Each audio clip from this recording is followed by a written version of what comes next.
যখন সবাই ঘুমিয়ে যাবে, বিবিকে হাতটা ধরে এমন জায়গায় যাবেন যেখানে বেগানা পুরুষ দেখবে না, আস্তে করে হাঁটবেন পূর্ণিমার রাতে বা সান্নি ফরতেরই হাঁটবেন।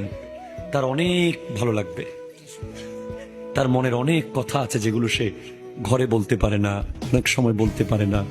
যখন তার হাতটা ধরে আপনি হাঁটবেন, তারা অনেক অসহায়, তারা সবকিছু ছেড়ে আপনার ঘরে চলে এসেছে। বিবিকে নিয়ে সফরে যাওয়া সুন্নাহ। অনেক ওলামায়ে কেরামকে আমি দেখেছি যেখানেই যায় সাথে বিবি নিয়ে যায়। হাজার সুন্নাহ। উনি কার কাছে রেখে যাবে বিবি? আর উনি কেন গিয়ে অন্য বেগানা নারী দেখবে? সাথে বিবি থাকবে। আমার নবীজি বিভিন্ন সফরে যাওয়ার সময় একজন না একজন আমাদের মাকে সাথে নিয়ে যেতেন। ইসলাম অনেক স্মার্ট, ইসলাম অনেক সুন্দর। স্মার্ট মানে বিবিকে ফেসবুকে ছবি দিয়ে তোমার বাবি, এটা স্মার্ট না।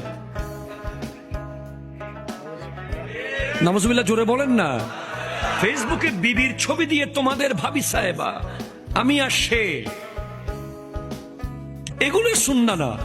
সুন্নাহ হচ্ছে পর্দার মধ্যে আপনি আপনার বিবি সাহেবাকে নিয়ে কক্সেস বাজার যান, ঠিক কিনা? জোরে বলেন। আপনি রাঙ্গামাটির সুন্দর দৃশ্য দেখতে নিয়ে যান, আপনি বান্দরবন নিয়ে যান যেখানে কোনো বেগানা পুরুষ থাকবে না, তাকে আর আপনি তাকে নিয়ে সমুদ্রের ঢেউ দেখেন, তার মনের কথাগুলো শুনেন, আল্লাহর নিদর্শনের শুকরিয়া আদায় করেন। সেও মানুষ, সে আজীবন চুলাঘর থেকে বের হবে না, এটা তার উপর জুলুম, ঠিক কিনা? কথা জোরে বলেন। বৃষ্টি যখন পড়ে, বৃষ্টিতে ভিজা